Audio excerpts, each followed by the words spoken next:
Classes.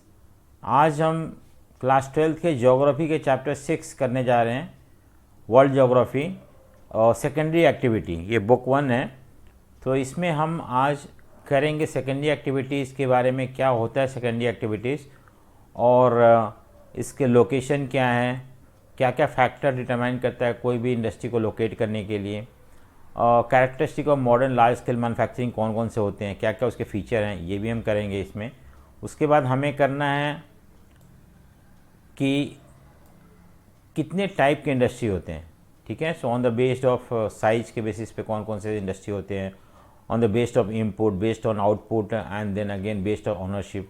और उसके बाद हमें ये भी इसमें देखना है कि सेकेंडरी एक्टिविटी में मेजर इंडस्ट्री और इंडस्ट्रियल रीजन और मेजर इंडस्ट्रीज कौन कौन से होते हैं, ये सारी चीज़ हम इसमें पढ़ने जा रहे हैं, ठीक है। सो वीडियो को लास्ट तक देखें। So let us begin the chapter. So सबसे पहले है कि सेकेंडरी एक्टिविटी होता क्या है। आपको पता है कि कोई भी देयर आर 3 एक्टिविटीज़ होते हैं, primary, secondary and tertiary. Primary में हम नेचर को यूज़ करके गुड्स प्रोड्यूस करते हैं, मे बी एग्रीकल्चर हो सकता है इसमें, एग्रीकल्चर हो गया, फिशरी हो गया, उसके बाद कैटल रेयरिंग हो गया, ये सब चीज़ नेचर से हम यूज़ करते हैं, ठीक है। माइनिंग भी इसके अंदर आता है। तो ये सब चीज़ जो होते हैं, ये सब एक्टिविटी होते हैं, generally we use nature to extract goods, so that is called primary activity. Then we have secondary activity. secondary activity मतलब क्या होता है कि मैन्युफैक्चरिंग, ठीक है। मैन्युफैक्चरिंग को सेकेंडरी एक्टिविटी बोलते हैं आमतौर पे।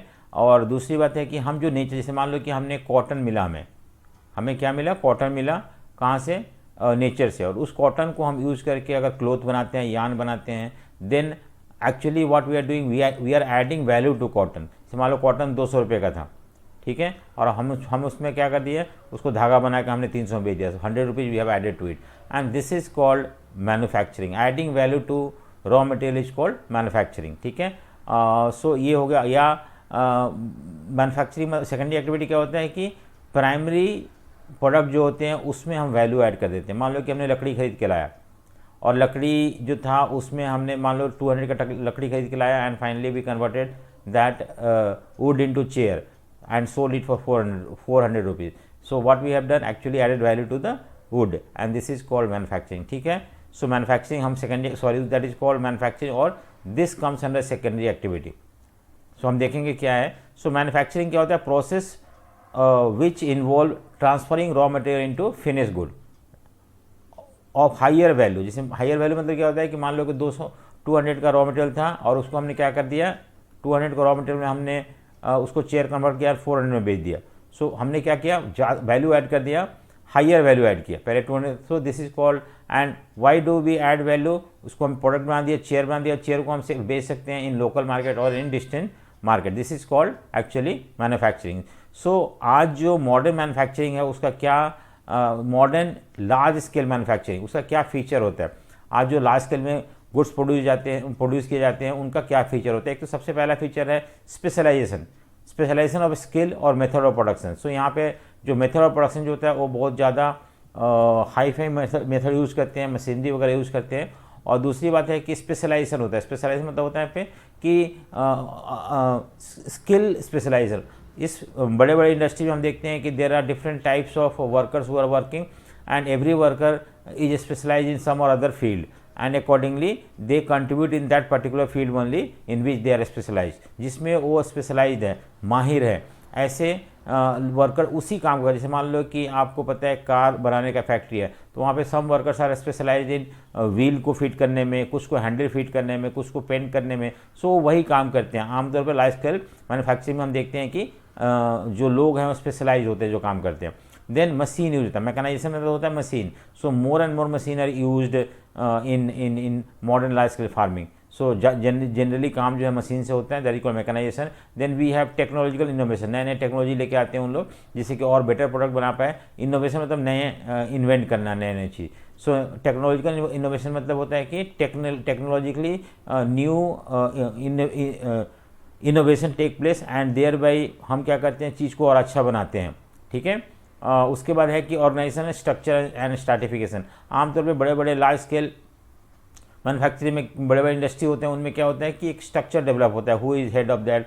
उसके बाद जैसे मान लो कि CEO हो गया, then manager of different department हो गए, फिर उसके बाद फाइनली वर्कर होते हैं। सो एक स्ट्रक्चर डेवलप है, किससे किसको ऑर्डर लेना है, कौन सुपीरियर है, कौन सबऑर्डिनेट है, that is called organisation structure. And stratification एक लेयर वाइज बना हुआ है, जिसमें कि अलग अलग ग्रुप के लोग जो होते हैं उन लेयर में उस कैटेगरी के आते हैं। सबसे पहले नीचे वर्कर्स हो गए, वो जो काम करते हैं एक्चुअली प्रोडक्शन में कंट्रीब्यूट करते हैं। And then finally uneven geographical distribution. ऐसा है कि ये सब जगह इक्वली, बड़े बड़े इंडस्ट्री होते हैं ना, ये नहीं कि सब जगह पाए जाते हैं। They are located in some pockets in India, और rest of the part is devoid of such industry. ऐसे इंडस्ट्री नहीं होते हैं सब जगह, कुछ कुछ जगह पे होते हैं। And that is why we can say that they are not equally distributed everywhere in India. So ठीक है, सो ये 5 कैरेक्टरिस्टिक हैं। किसके कैरेक्टरिस्टिक है? मॉडर्न लार्ज स्केल मैन्युफैक्चरिंग के। ठीक है, सो हम आगे बढ़ते हैं।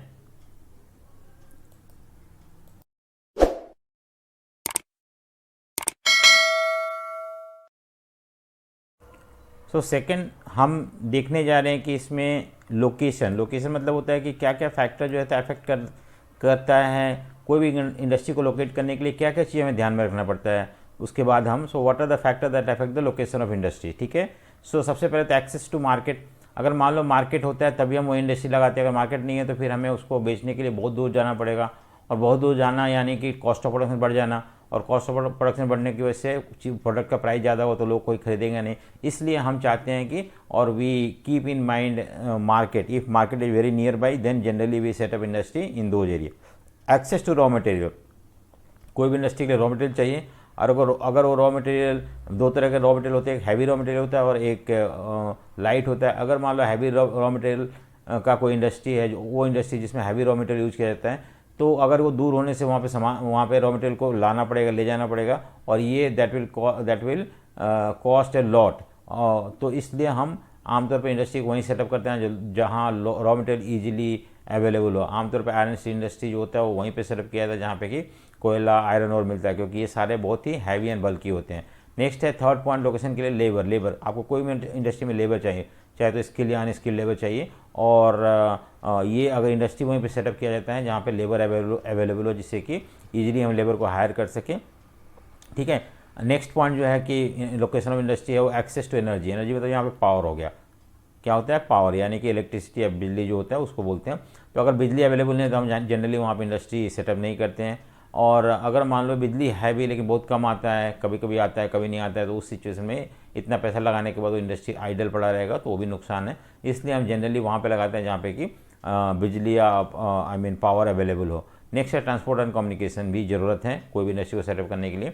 अगर मान लो कि कोई एरिया जो है कनेक्टेड है रेल से, रोड से, तो certainly industry setup in that area, क्योंकि वहाँ से हम जो भी सामान बनता है उसको रोड या रेल के थ्रू मार्केट में ट्रांसपोर्ट कर सकते हैं, या रेल और रोड के थ्रू हम रॉ मटेरियल को वहाँ तक ला सकते हैं। So that is Y transport and communication also kept in mind. Next है गवर्नमेंट पॉलिसी, वो जरूरी है। अगर मान लो गवर्नमेंट अलाउ करते हैं then only we can open up industry, otherwise it is not possible.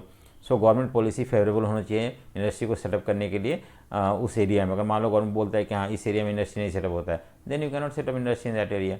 So again government policy should be favourable for setting of industry in कोई particular area में। ठीक है, नेक्स्ट है एग्लोमरेशन इकोनॉमी। एग्लोमरेशन इकोनॉमी मतलब क्या होता है? सो थोड़ा हम ध्यान से देखते हैं इसको। क्या होता है कि मान लो कि कभी एक इंडस्ट्री यहाँ पे है, ठीक है, यहाँ पे इंडस्ट्री है, यहाँ पे इंडस्ट्री है, यहाँ पे इंडस्ट्री है, यहाँ पे इंडस्ट्री है, यहाँ पे है, आप यहाँ पे इंडस्ट्री खोलते हो, एक ये ऑप्शन है आपके पास। दूसरा ऑप्शन है कि ऐसे जगह पे खोलते हैं जहाँ पे कोई इंडस्ट्री नहीं है। सो अब कहाँ पे आपको ज़्यादा फायदा हो सकता है? यहाँ पे, क्योंकि यहाँ पे ऑलरेडी मार्केट अवेलेबल है, यहाँ पे ऑलरेडी बिजली वगैरह आ रखा है, यहाँ पे रोड अवेलेबल है आपके पास, लेबर भी आसानी से आस पास में मिल जाते हैं, मार्केट भी अवेलेबल है, तो यू विल ओपन इंडस्ट्री यहाँ पे।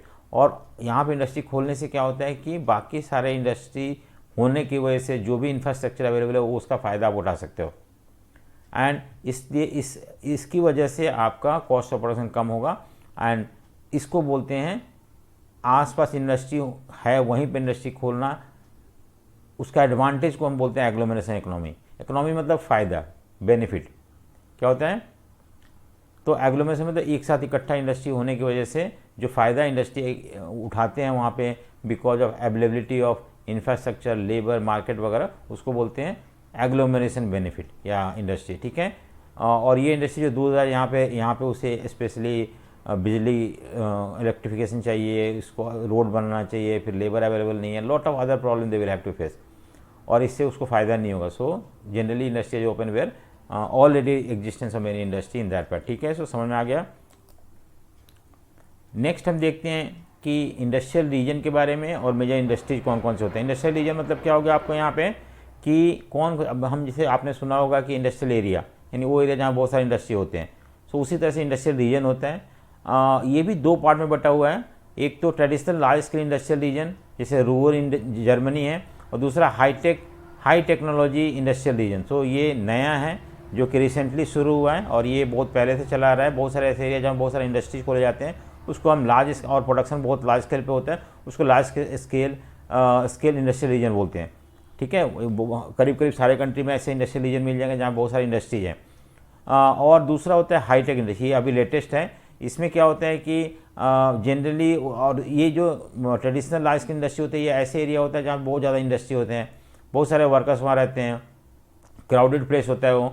और जैसे कि अगर मान लो रूरल एरिया जहाँ स्टील प्लांट है वहाँ आसपास बहुत सारे छोटे बड़े बड़े इंडस्ट्री लगे हुए हैं। So that is called industrial region है, ट्रेडिशनल इंडस्ट्रियल रीजन है। हाँ, रूहर जो है जर्मनी में एक इंडस्ट्रियल रीजन है, तो वहाँ पे उस इंडस्ट्रियल रीजन को हम ट्रेडिशनल लार्ज स्केल इंडस्ट्री बोलते हैं। ठीक है, और हाईटेक इंडस्ट्री आमतौर पे कंप्यूटर बेस्ड इंडस्ट्री होते हैं, चिप बनाना वगैरह हो गया, इस तरह का जो कि हम जिसमें पोल्यूशन नहीं होता है। और यहाँ पे पोल्यूशन होता है हर जगह, हमें ये देखने को मिल जाए कि रॉ मटेरियल पड़ा हुआ है, फिनिश गुड पड़ा हुआ है, ऐसे को बोलते हैं। और ये जो हाईटेक इंडस्ट्री हो गया, चिप्स बनाने का इंडस्ट्री हो गया, ये सब इसके अंदर आता है। ठीक है, चिप्स वगैरह बनाना हो गया या ऐसे प्रोग्रामिंग हो गया, ऐसे चीज़ जो कि उतना ज़्यादा हैवी नहीं होता है, इनके रॉ मटेरियल भी बहुत ही लाइट होते हैं। जैसे सिलिकॉन वैली जो कि जहाँ, या सिलिकॉन फॉरेस्ट है जर्मनी में, तो इस तरह के बहुत सारे ऐसे एरिया है जहाँ पे कि बेंगलोर में भी है जहाँ पे कि हाईटेक इंडस्ट्री लगे हुए हैं। Mainly everything is control by computer production होता है उसमें। सो कंप्यूटर बेस्ड प्रोडक्शन होता है इस एरिया में। और ठीक है, सो ये हो गया, इसमें पोल्यूशन नहीं होता है, इतना ज़्यादा कंजेशन नहीं होता है। सो इसको बोलते हैं हाई टेक्नोलॉजी इंडस्ट्रियल रीजन। ठीक है, अब आता है नेक्स्ट हमारा मेजर इंडस्ट्रीज कौन कौन से हैं। तो यहाँ पे हमें दिया हुआ मेजर इंडस्ट्री में आयरन स्टील इंडस्ट्री और कॉटन इंडस्ट्री दे रखा है। तो आयरन स्टील इंडस्ट्री के बारे में हम देखें यहाँ पे कि दो तरह के होते हैं, इंटीग्रेटेड स्टील प्लांट होते हैं और मिनी स्टील प्लांट होते हैं। इंटीग्रेटेड स्टील प्लांट होते हैं एक ही बहुत बड़ा होता है ये, जैसे रूरकेला स्टील प्लांट है या भिलाई स्टील प्लांट है। ठीक है, तो ऐसे इसको इंटीग्रेटेड बोलते हैं। वहाँ her everything is produce with in the industry only. जैसे कि अगर हम इसको ध्यान से सो देखते हैं कि मिनी स्टील प्लांट जो होता है और इंटीग्रेटेड स्टील प्लांट में क्या फ़र्क होता है। सो जो मिनी स्टील प्लांट होता है वो कहीं भी हम लोकेट कर सकते हैं मार्केट के आसपास, लेकिन लार्ज इंटीग्रेटेड स्टील प्लांट जो होते हैं, इंडस्ट्री जो होते हैं, वो हमेशा रॉ मटेरियल के जहाँ पे सोर्स ऑफ रॉ मटेरियल होता है वहीं ये होता है। चलो एक ये हो गया। दूसरा जो है कि mini steel plant are less expensive होता है। सो ये it can be located anywhere. ये जो होता है, दूसरा जो होता है लेस एक्सपेंसिव होता है, ये ज़्यादा एक्सपेंसिव होता है। ये भी एक डिफरेंसेस है। ठीक है, और डिफरेंसेस है कि मिनी स्टील प्लांट जो है are less expensive to build and operate. ये चलाना और बनाना सस्ता होता है। Mini steel plant can be located near market. ये ठीक है, मैंने बताया था, क्योंकि इसमें हम स्क्रैप मेटल यूज़ करते हैं, ना कि रियल ओर यूज़ करते हैं, आयरन ओर वगैरह यूज़ करते हैं। मिनी स्टील प्लांट जो होते हैं और अब जो पहले के मुकाबले ज़्यादा इंपॉर्टेंट हो गया है बड़े बड़े इंडस्ट्री से। क्योंकि जो मिनी स्टील प्लांट होते हैं वो जस्ट एक वन स्टेप प्रोसेस होता है, बहुत आसानी से हम सेटअप कर सकते हैं, इतना ज़्यादा मुश्किल नहीं होता है। सो ये डिफरेंसेस है दोनों के बीच में। नेक्स्ट आता है cotton textile industry. Cotton textile industry में हम ये देखते हैं कि कितने तरह के कॉटन टेक्सटाइल इंडस्ट्री होते हैं। एक तो हैंडलूम होता है, पावरलूम होता है और मिल होता है।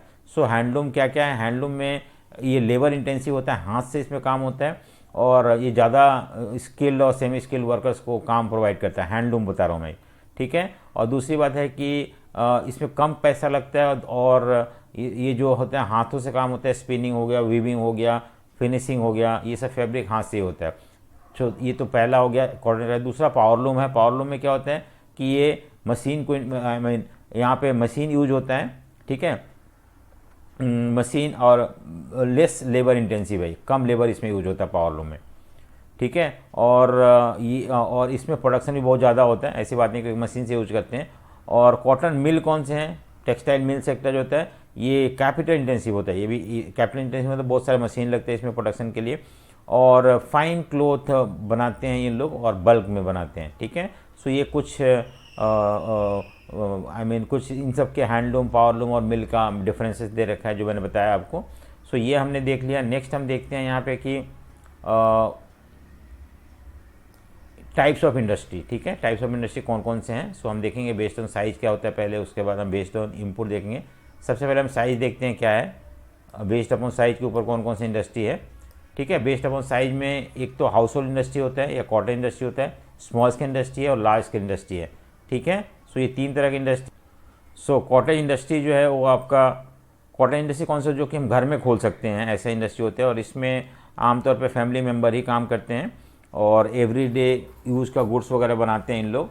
और ये locally available raw material use करते हैं, ये नहीं बाहर से मंगाने की ज़रूरत नहीं है। जैसे कि आपका फैब्रिक हो गया, शूज़, पोट्री हो गया, फूड स्टफ, ये आता है इसके अंदर, हाउस होल्ड के अंदर। दूसरा small scale industry. Small scale industry होता है आमतौर पर घर से बाहर इसको सेटअप किया जाता है और ये जो होता है सिंपल पावर यूज करते हैं। पावर मतलब हो गया आपका इलेक्ट्रिसिटी वगैरह यूज़ करते हैं, मशीन वगैरह भी होता है और सेमी स्किल लेबर जो होता है प्रोड्यूस करते हैं। आमतौर पे इनका जो रॉ मटेरियल होता है वो लोकली अवेलेबल होता है, ये नहीं कि बहुत दूर से मंगाना पड़ता है।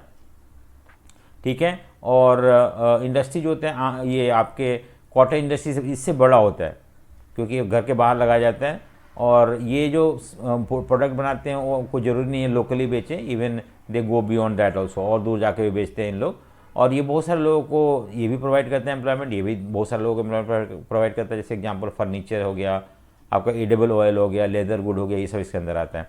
और लार्ज स्केल इंडस्ट्रीज कौन से होते हैं, दीज आर हैवी इंडस्ट्री, बहुत पैसा लगता है, बहुत कैपिटल इंटेंसिव है, ये मशीनरी वगैरह बहुत ज़्यादा यूज़ करते हैं और ये ऑटोमेटिक मशीन्स वगैरह और लार्ज नंबर ऑफ पीपल यहाँ पे लगे रहते हैं। जैसे कि एग्जांपल हम देखते हैं रोलकेला स्टील प्लांट, इसमें करीब करीब 90,000 लोग काम करते हैं।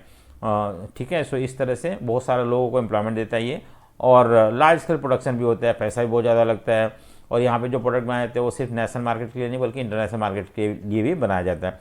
और इसमें हम देखते हैं कि स्पेशलाइजेशन को ज़्यादा इंपॉर्टेंस दिया जाता है, क्वालिटी कंट्रोल्स वगैरह के बारे में।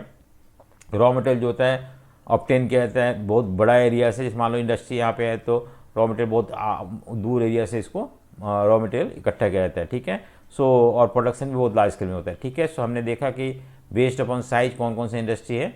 अब हम देखते हैं नेक्स्ट बेस्ड अपॉन इनपुट। सो पहला हम देखते हैं बेस्ड अपॉन इनपुट ना कौन कौन से होते हैं। तो बेस्ड अपॉन इनपुट जो है वो आपका एग्रो बेस्ड इंडस्ट्री है। एग्रो बेस्ड इंडस्ट्री किसे कहते हैं, वो इंडस्ट्री जो जिसका रॉ मटेरियल एग्रीकल्चर से मिलता है। Industry that get the raw material from agriculture is called agro based industry. ठीक है, जैसे sugar, T industry, cotton textile industry, ये इसके अंदर आता है। उसके बाद फॉरेस्ट बेस्ड इंडस्ट्री कौन से होते हैं, वो इंडस्ट्री होते हैं फॉरेस्ट बेस्ड इंडस्ट्री। ठीक है, ये हो गया मैंने बता दिया agro based industry. Forest based industry वो इंडस्ट्री होते हैं जो कि जिसका जो रॉ मटेरियल फॉरेस्ट से आता है, पेपर, फर्नीचर इंडस्ट्री, ये सारी इंडस्ट्री आते हैं इसके अंदर। नेक्स्ट आता है mineral based industry. Mineral based industry ये है, अब इसमें क्या होता है कि ये इंडस्ट्री जिसका रॉ मटेरियल माइन से आता है या मिनरल बेस्ड इंडस्ट्री जो कि मिनरल यूज़ करते हैं as a raw material. Iron steel industry हो गया, स्टील इंडस्ट्री हो गया, उसके बाद और भी बहुत सारे इंडस्ट्री होते हैं जो कि मेटल यूज़ करते हैं, मेटलिक नॉन मेटलिक इंडस्ट्री हो गया, ये सब इसके अंदर आता है। सीमेंट इंडस्ट्री भी इसी के अंदर आता है। ठीक है, नेक्स्ट है chemical based industry. Industry which जो कि यूज़ करता है chemical as a raw material. So हम सिंपल से लिख देंगे chemical as a raw material, जो इंडस्ट्री यूज़ करता है उसको हम केमिकल इंडस्ट्री बोलते हैं। जैसे कि इसमें इंडस्ट्री ठीक है केमिकल यूज़ करते हैं, जैसे पेट्रोलियम प्रोडक्ट हो गया, सॉल्ट हो गया, सल्फर हो गया, ये सारी प्लास्टिक इंडस्ट्री हो गई, ये केमिकल यूज़ करते हैं एज ए रॉ मटेरियल। उसके बाद एनिमल बेस्ड इंडस्ट्री जो होते हैं वो इंडस्ट्री होते हैं जो कि आमतौर पर लेदर इंडस्ट्री, ऊल इंडस्ट्री इसको बोलते हैं एनिमल बेस्ड इंडस्ट्री, जो लेदर ऊल वगैरह यूज़ करते हैं as a raw material and then they make product. ठीक है, सो ये हो गया आपका। नेक्स्ट है हमारा, नेक्स्ट है basic industry based upon output. सो इनपुट हमने देख लिया था क्या यूज़ करते हैं, उसके आउटपुट के बेस पे भी इंडस्ट्री को क्लासीफाई किया गया है, कंज्यूमर बेस्ड इंडस्ट्री और basic industry. So basic industry क्या होता है, इनफैक्ट बेसिक इंडस्ट्री वो इंडस्ट्री होता है जो कि जिसके बेस पे बाकी सारे इंडस्ट्री ऑपरेट करते हैं। आमतौर पे इंडस्ट्री जो आयरन स्टील इंडस्ट्री होता है वो बेसिक इंडस्ट्री है। इंडस्ट्री जिसका प्रोडक्ट जो होता है यूज होता है to produce other goods by using them as a raw material. ठीक है, that is called basic industry. Example iron steel industry हो गया, प्रोड्यूसेस स्टील जो कि हम दूसरे इंडस्ट्री में यूज़ किया जाता है as a raw material to produce machine. ठीक है, और कंज्यूमर गुड इंडस्ट्री वो होते हैं जो कि ऐसे गुड्स प्रोड्यूस करते हैं जिसको हम डायरेक्टली यूज़ करते हैं, consumer can buy and use it, such industry को बोलते हैं कंज्यूमर गुड इंडस्ट्री, ठीक है। जैसे टेक्सटाइल हो गया, व्हीकल्स हो गया, बिस्किट्स वगैरह, ये सारे इसके अंदर आते हैं। सो हमने देख लिया ये सब बेस्ड अपन ओनरशिप में भी, और एक है उसको देखते हैं उस पर क्या होता है ओनरशिप, मतलब मालिक कौन है उसके बेसिस पे होता है, ठीक है। तो पब्लिक हो गया, प्राइवेट हो गया, ज्वाइंट हो गया। पब्लिक मतलब, प्राइवेट मतलब होता है जबकि I mean that is manage and own by private individual, कोई इंडिविजुअल या ग्रुप ऑफ इंडिविजुअल अगर होते हैं उसको मैनेज करते हैं, या शेयर होल्डर मैनेज करते हैं, तो ऐसे इंडस्ट्री को पब्लिक ओनरशिप इंडस्ट्री बोलते हैं। सो पब्लिक मीन्स गवर्नमेंट होता है, सॉरी गवर्नमेंट इंडस्ट्री को हम बोलते हैं public industry. Any industry that is owned and manage by government sector equal public, हो सकता है सेंट्रल गवर्नमेंट हो या स्टेट गवर्नमेंट हो, उसको हम पब्लिक इंडस्ट्री बोलते हैं। नेक्स्ट आता है प्राइवेट, जो कि प्राइवेट सेक्टर ओन करता है, इंडिविजुअल हो सकता है या ग्रुप ऑफ इंडिविजुअल हो सकता है या ज्वाइंट स्टॉक कंपनी इसके अंदर आता है। एंड ज्वाइंट मतलब दोनों एक साथ ऑपरेट करते हैं कोई भी इंडस्ट्री को, बोथ प्राइवेट भी होता है और पब्लिक भी होता है, ठीक है। तो जब उसको बोलते हैं हम ज्वाइंट सेक्टर इंडस्ट्री, ठीक है। सो ये बेस्ड अपॉन ओनरशिप 3 इंडस्ट्री है। सो हमने ये देख लिया कौन कौन सी इंडस्ट्री है बेस्ड अपॉन आउटपुट, इनपुट और बेस्ड अपॉन ओनरशिप, ठीक है। और बेस्ड अपॉन साइज भी हमने देख लिया। सो ये सारे हो गए। नेक्स्ट,